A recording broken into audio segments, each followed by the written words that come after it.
আসসালামু আলাইকুম, সবাই কেমন আছেন? আশা করি সবাই ভালো আছেন। তো আজ আবারও চলে আসলাম আপনাদের মাঝে একটা ভিডিও নিয়ে। সেটা হচ্ছে আমার সামনে দেখতে পাচ্ছেন কত পরিমাণ এই যে অটোরিকশা আর ইজি বাইক বলে এইগুলা। তো এইগুলা আমি এখন আছি টঙ্গীর ভিতরে।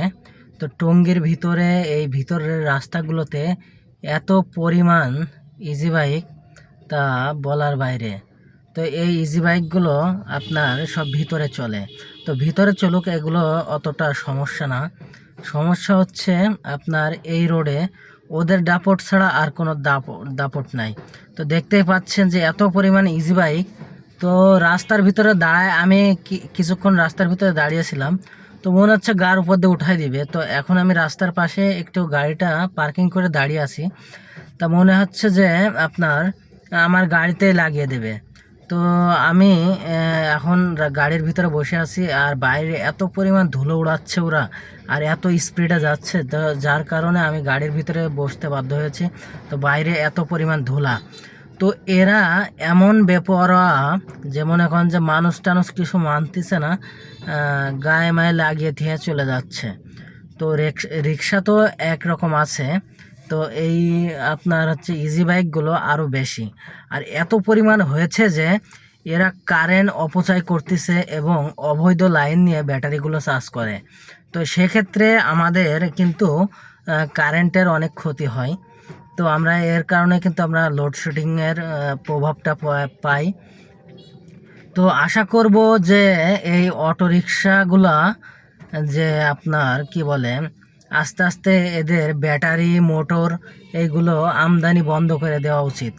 কারণ যত তাড়াতাড়ি এগুলো আমদানি বন্ধ করবেন, তত তাড়াতাড়ি কিন্তু দেশ থেকে আস্তে আস্তে এগুলো চলে যাবে। আর এর বিকল্প যদি কোনো ব্যাটারি কিংবা মোটর থাকে, সেগুলোও বন্ধ করে দিতে হবে। একটা ব্যবসার জন্য পুরো দেশটার ক্ষতি করা যাবে না।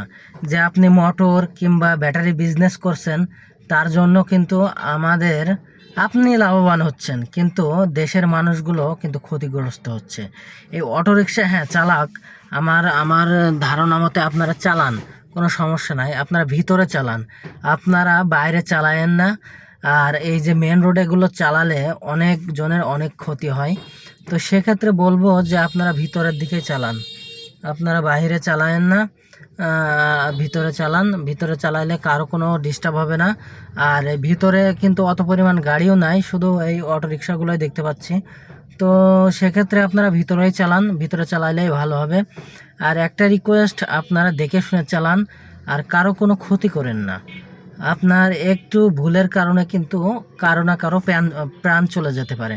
তো সেক্ষেত্রে সবসময় দেখে শুনে গাড়ি চালাবেন। আমিও গাড়ি চালাই। তো গাড়ি চালাতে গেলে অনেক খেয়াল করা লাগে, আর আপনার মন স্থির রাখা লাগে, অন্যদিকে খেয়াল করা যায় না।